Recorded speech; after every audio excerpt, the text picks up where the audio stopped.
inspect the motherboard and see if there's any moisture or liquid still on the motherboard.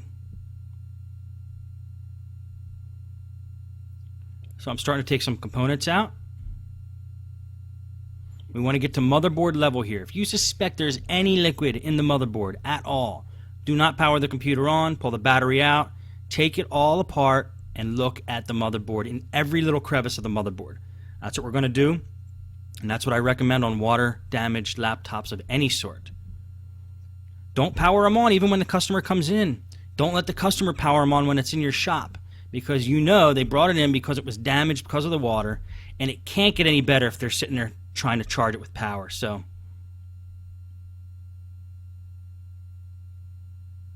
we're going to take the screws out of this.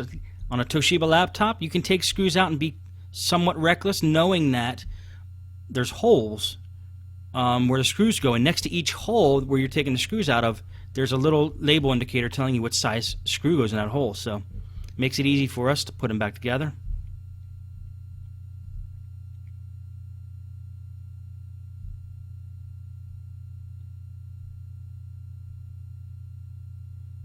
I'm losing a little bit of magnetic touch on my screwdriver there, otherwise it would come pulling right out.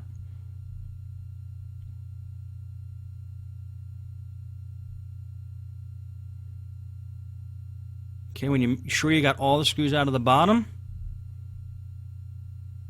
we're going to flip it over and look at the top.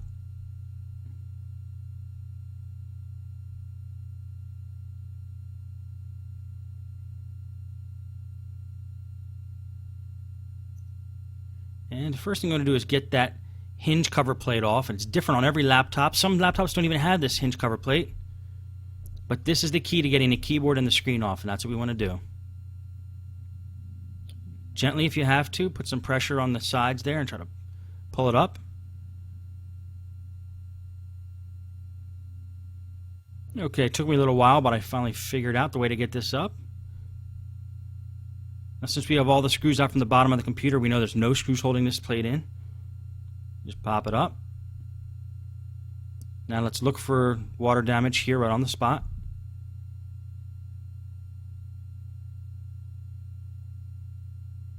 And usually, guys, on a water-damaged keyboard, there's little hope for them. If keys aren't working after you spill water in them, I would look at just getting a new keyboard. Let's detach the ribbon cable from the keyboard here. And let's take a look.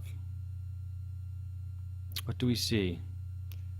Okay, there's this one circuit board here, which has the power button and LEDs and other quick launch buttons on it.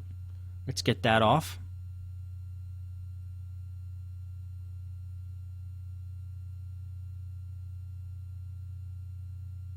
That appears to be attached by a cable, ribbon cable.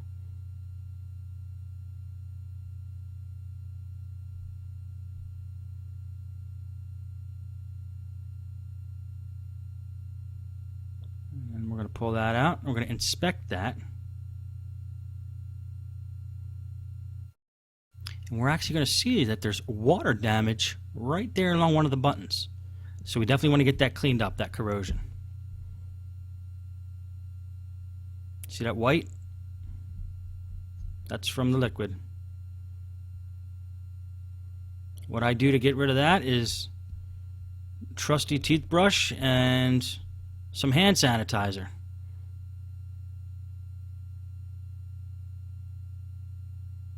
I just put a little bit on the end of the toothbrush and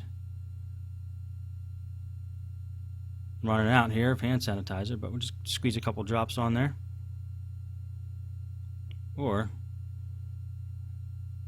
just stick the toothbrush in the bottle. You don't want to use too much because you want it to evaporate. You don't want any more moisture on these circuit boards. And you just wipe it off. Clean it off real good.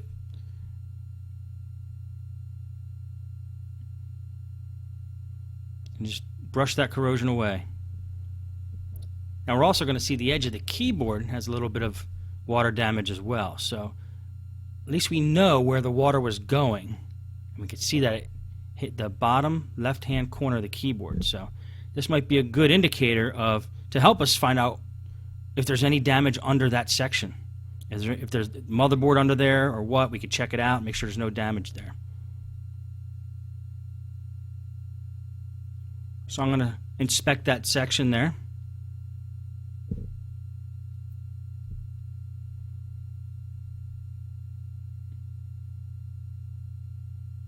I'm going to clean up any little spots that I could see.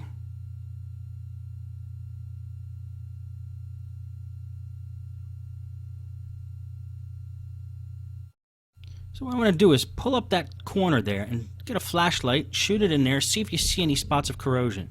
We might not have to take the whole computer apart to get this one done. I'm going to spray some compressed air in there, blow out anything we can.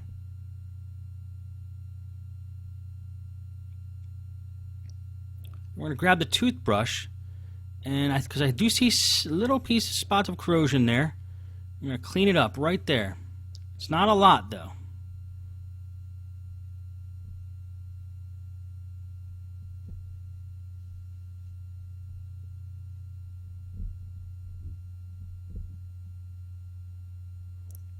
And make sure you scrub all in that area and all around that area. You want to make sure you get any spots that are corroded cleaned up.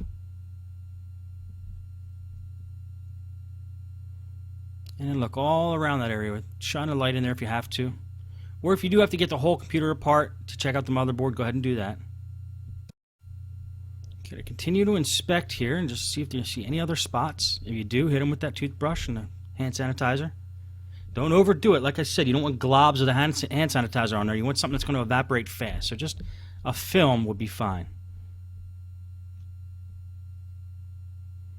And look at as many spots on this motherboard as you can. See if you see any white, any corrosion.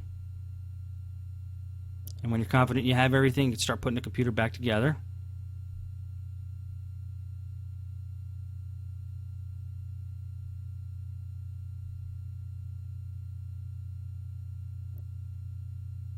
Make sure that the case is snapped together. And just look for any spots right under the keyboard, especially where you think water might have gotten in. You can look around the wireless card and wireless antenna.